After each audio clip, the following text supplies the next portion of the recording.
Hello বন্ধুরা, আশা করি সকলে ভালো আছেন। কি অবাক হয়ে যাচ্ছেন তো চিড়ে আর ডিম একসাথে দেখে? হ্যাঁ সত্যি, আজকে এই নিয়ে এসে হাজির হয়েছি একেবারে অবাক করা রেসিপি।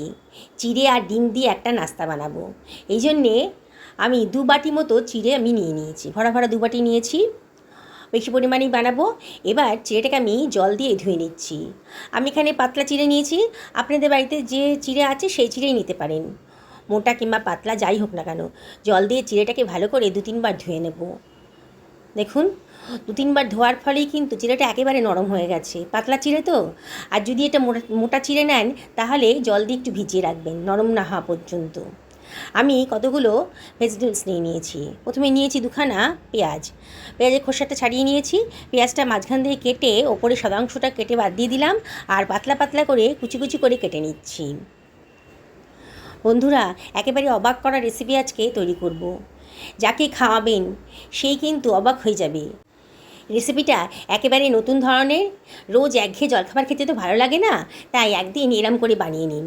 আমি কতগুলো কাঁচা লঙ্কা আগে থেকে ধুয়ে রেখেছিলাম, সেগুলোকে কুচি কুচি করে কেটে নিচ্ছি। এবারে আমি একটা ধনেপাতাও কুচি করে কেটে নেব। আগে থেকে অবশ্যই সব ধুয়ে নিয়েছি। যে কোনো সবজি কাটার আগে ভালো করে ধুয়ে নেবেন, নানা রকম কেমিক্যালস থাকে। দেখুন, আমার ধনেপাতাটাও কুচি কুচি করে কাটা হয়ে গেছে। এবার ধনেপাতাটাকে আমি সরিয়ে রাখছি। এবারে আমি কেটে নেব টমেটো। আমি 1খানা টমেটোই দিয়েছি, মাঝারি সাইজের টমেটো, আগে থেকে ধুয়ে পরিষ্কার করে নিয়েছিলাম। এবার টমেটোটাকে আমি কুচি কুচি করে কেটে নিচ্ছি। বন্ধুরা, রেসিপিটা বানানো একেবারেই সোজা, আর যতটা টেস্টি হবে না, আপনি নিজে অবাক হয়ে যাবেন, নিজেই নিজের রান্নার প্রশংসা করবেন। একেবারে নতুন স্বাদের, আগে কোনো দিন এরম ধরনের রেসিপি কেউ বানায়নি। এবারে একটা মাঝারি সাইজের গাজর নিয়েছি, ঠিক মাঝারি বলা যাবে না, একটু ছোটো সাইজের গাজরই নিয়েছি। গাজরটাকে ভালো করে ধুয়ে পরিষ্কার করে নিয়েছিলাম। এবার গাজরের খোসাটা আমি কেটে বাদ দিয়ে দিলাম, মাথার অংশ পেছনের অংশটাও কেটে দিলাম। এবার গাজরটাকে আমি গ্রেট করে নিচ্ছি। গ্রেটারের যে বড় মুখটা আছে সেটা দিয়েই গ্রেট করছি। আপনারা ইচ্ছে করলে আপনারা এখানে গাজরটাকে খুব ছোটো ছোটো করে কেটেও নিতে পারেন, তাতে কোনো অসুবিধা নেই। দেখুন, আমার গ্রেট করাটা হয়ে গেছে গাজরটা। এবার গাজরটাকে আমি সরিয়ে রাখছি। আমি একটা বাটি নিয়ে নিয়েছি আর 2খানা ডিম ফাটিয়ে নিচ্ছি। দেখুন, আমি যে পরিমাণে বানাচ্ছি তাতে 2খানা ডিমই লাগবে। আপনাদের যদি পরিমাণটা বাড়ান তাহলে ডিমের পরিমাণটাও বাড়িয়ে দেবেন। এবার এর ভেতরে আমি দিয়ে দিচ্ছি 1/2 টেবিল চামচ মতো লবণ, আর দিয়ে দিচ্ছি 1/2 টেবিল চামচ মতো গোলমরিচের গুঁড়ো। খুব সুন্দর একটা গন্ধ হবে আর খুব সুন্দর টেস্টও হবে। এবার ডিমটাকে আমি ভালো করে ফেটিয়ে নিচ্ছি। দেখুন, খুব ভালো করে ফেটিয়ে নিচ্ছি। হয়ে গেছে, সরিয়ে রাখলাম। গ্যাসে একটা কড়াই গরম করতে দিয়ে দিয়েছি। কড়াইটা যখন বেশ গরম হয়ে গেছে তখন এর ভেতর দিয়ে দিলাম 1.5 টেবিল চামচ মতো সাদা তেল। এবার ফেটিয়ে রাখা ডিমটাও এর ভেতর দিয়ে দিচ্ছি, দিয়ে এই ডিমের একটা ভুজিয়া বানিয়ে নিচ্ছি, ডিমের ভুজিয়া আর কি। দেখুন, গ্যাসের ফ্লেমটা মিডিয়াম টু হাইতে রেখেছি, আর ডিমটাকে ভালো করে আমি ভেজে নিচ্ছি যাতে আঁশটে গন্ধ না থাকে। অনবরত নাড়াচাড়া করে ডিমটা কিন্তু বোঝাই যাচ্ছে ভাজা হয়ে গেছে। এবার এটাকে আমি অন্য একটা পাত্রের ভেতর তুলে রাখছি। এবারে ওই কড়াইতে আমি দিয়ে দিলাম 2 টেবিল চামচ মতো সাদা তেল। তেলটা বেশ গরম হয়ে গেছে যখন, দিয়ে দিচ্ছি 1/2 টেবিল চামচ মতো গোটা জিরে, আর দিয়ে দিলাম কেটে রাখা পেঁয়াজ কুচিটা। এবারে সব কিছু ভালো করে মিশিয়ে নিচ্ছি। অনবরত কিন্তু নাড়তে হবে, খুব বেশি ফ্রাই করব না। পেঁয়াজের কালারটা যখন একটু চেঞ্জ হয়ে গেছে, মানে পেঁয়াজটা একটু নরম হয়ে গেছে যখন, তখন এর ভেতরে আমি দিয়ে দিচ্ছি কেটে রাখা টমেটো কুচিটা, দিয়ে দিলাম গ্রেট করে রাখা গাজরটা। এবারে এর ভেতরে আমি দিয়ে দিচ্ছি 1 টেবিল চামচ মতো লবণ, আর দিয়ে দিলাম 1/2 টেবিল চামচ হলুদের গুঁড়ো, আর দিচ্ছি 1/2 টেবিল চামচ লঙ্কার গুঁড়ো। আর কোনো মশলা দেবো না। এবারে সব কিছু আমি ভালো করে মিশিয়ে নিয়েছি, নিয়ে এটা হাই ফ্লেমে একটুখানি ফ্রাই করে নেব। আগেই বলেছি বন্ধুরা, খুব বেশি ফ্রাই করব না, এটাকে একটু নরম হলেই হবে। ঢাকা দিয়ে দিলাম মিনিট খানেকের জন্য, তাড়াতাড়ি হয়ে যাবে। দেখুন, মিনিট খানেক বাদে বোঝাই যাচ্ছে যে সবজিগুলো একেবারে নরম হয়ে গেছে। আবারও 30 সেকেন্ড মতো একটু নাড়াচাড়া করে নিলাম। সবজিটা কিন্তু বেশ নরম হয়ে গেছে। এই অবস্থায় আমি 1 টেবিল চামচ বেসন দিয়ে দিলাম। বেসনটা দিলে পরে খুব সুন্দর বাইন্ডিংসের কাজ হবে। আর পেঁয়াজের গা থেকে যে জলটা বেরিয়েছে সেটা অ্যাবজর্ব করে নেবে বেসনটা। আবারও সব কিছু ভালো করে মিশিয়ে নিচ্ছি। এবারে আমি দিয়ে দিলাম কেটে রাখা কাঁচা লঙ্কা কুচিটা, আর দিয়ে দিচ্ছি ডিমের ভুজিয়াটা। এবারে ধনেপাতা কুচিটাও দিয়ে দিলাম, দিয়ে সব কিছু ভালো করে মিশিয়ে নিচ্ছি। গ্যাসের ফ্লেমটা হাইতেই রেখেছি। এই 30 সেকেন্ড মতন নাড়াচাড়া করে সব কিছু ভালো করে মিশিয়ে নেব। দেখুন বন্ধুরা, আমার কিন্তু স্টাফিংটা পুরো রেডি হয়ে গেছে। দেখছেন তো, একেবারে নতুন ধরনের একটা রেসিপি আজকে তৈরি হতে চলেছে। আপনারা শেষ পর্যন্ত ভিডিওটা দেখুন, দেখার পরই আপনাদের মনে হবে এটা বানাই। দেখুন আমার কিন্তু হয়ে গেছে। আমি এটাকে একটা পাত্রের ভেতর নিয়ে নিচ্ছি, একটু ঠান্ডা করে নেব।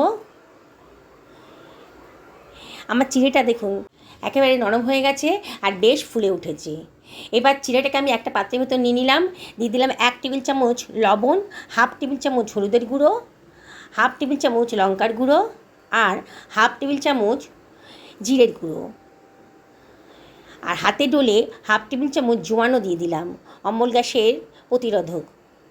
যদি জোয়ানটা দেন তাহলে টেস্ট হবে, আবার শরীরও ভালো থাকবে। এবার সব কিছু ভালো করে মিশিয়ে নিচ্ছি। এমন করে আমরা আটা মাখি তেমন করে মাখিয়ে নিচ্ছি। দেখুন অনেকটাই সফট হয়েছে, পাতলা চিড়ে ছিল তো একেবারে নরম হয়ে গেছে। হাত দিয়ে খুব ভালো করে এটাকে আমি মেখে নেব। ডোটা খুব বেশি নরম হয়ে গেছে, এই জন্য আমি এখানে দিয়ে দিচ্ছি 2 টেবিল চামচ ময়দা। আপনাদের যদি প্রয়োজন হয় তাহলে দেবেন, আর না প্রয়োজন হলে দেবেন না। ময়দাটা দিয়ে আমি আবারও সব কিছু ভালো করে মিশিয়ে নিচ্ছি। আর যদি আপনাদের আরেকটু বেশি ময়দার প্রয়োজন হয় তাহলে আরেকটু বেশি ময়দাও দিতে পারেন। দেখুন ডোটা কিন্তু এবার বেশ স্মুথ হয়েছে। এবারে আমি 1 টেবিল চামচ তেল দিয়ে দিলাম, সাদা তেল দিয়ে দিলাম, দিয়ে আবারও ভালো করে মাখিয়ে নিচ্ছি। আবারও মিনিট খানেক ভালো করে ঠেসে ঠেসে মেখে নিচ্ছি। যত মাখবেন তত কিন্তু ডোটা একেবারে স্মুথ হয়ে যাবে। দেখুন কত সুন্দর করে মাখা হয়েছে, নরম তুলতুল করছে একেবারে। এবারে আমরা যেমন আটার লেচি কাটি, মানে রুটির জন্য লেচি কাটি, সেইভাবে আমি কতগুলো লেচি কেটে নিচ্ছি। লেচিগুলো কাটা থাকলে পরে আমার রান্না করতে খুব সুবিধা হবে, মানে পুর ভরে রান্না করতে খুব সুবিধা হবে। এইভাবে আগে লেচিগুলো সব কেটে নিলাম। খুব বেশি বড়ও করিনি, খুব বেশি ছোটও করিনি। হাতে একটু তেল নিয়ে এই লেচিগুলোকে এবার গোল গোল করে বলের মতো করে নিলাম। তারপরে মাঝখান দিয়ে গর্ত করে একটা বাটির মতো করে নিচ্ছি। তারপরে ভেতরে দিয়ে দিচ্ছি ডিম আর গাজরের পুরটা, দিয়ে সাইড থেকে চাপ দিয়ে মুখটা সিল করে দিচ্ছি। দেখুন ভিডিওতে যেমন দেখাচ্ছি, বানানোটা খুবই সোজা। বিগিনার্সরাও একবার দেখলে পরেই বানিয়ে ফেলতে পারবেন, কিন্তু খুব সাবধানে করতে হবে, ভেতরে যেন কোনো এয়ার বাবলস না থাকে।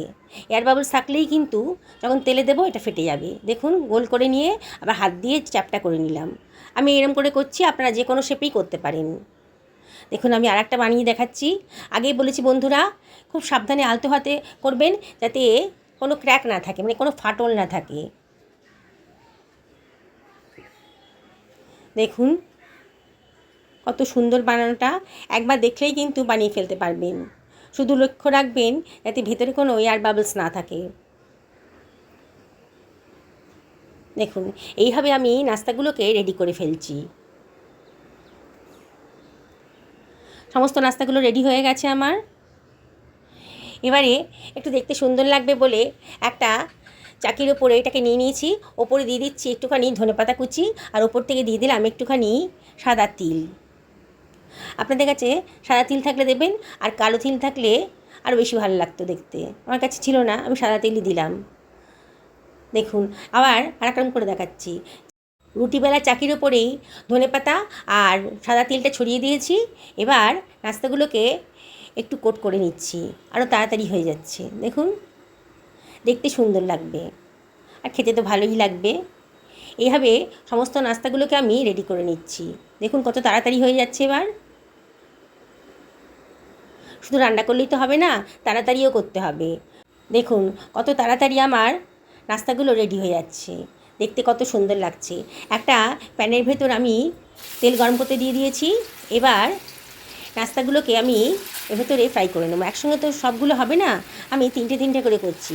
আমার ফ্রাই প্যানটা যে পরিমাণে আছে তাতে তিনটেই নাস্তায় আটবে।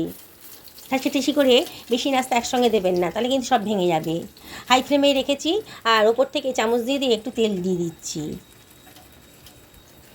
ফ্রাই প্যানটা ধরে একটু নাড়াচাড়া করে দেবেন, তাহলে নিচটা ভালো মতন ভাজা হয়ে যাবে আর নিচটা ফ্রাই প্যানের গা থেকে খুলেও আসবে।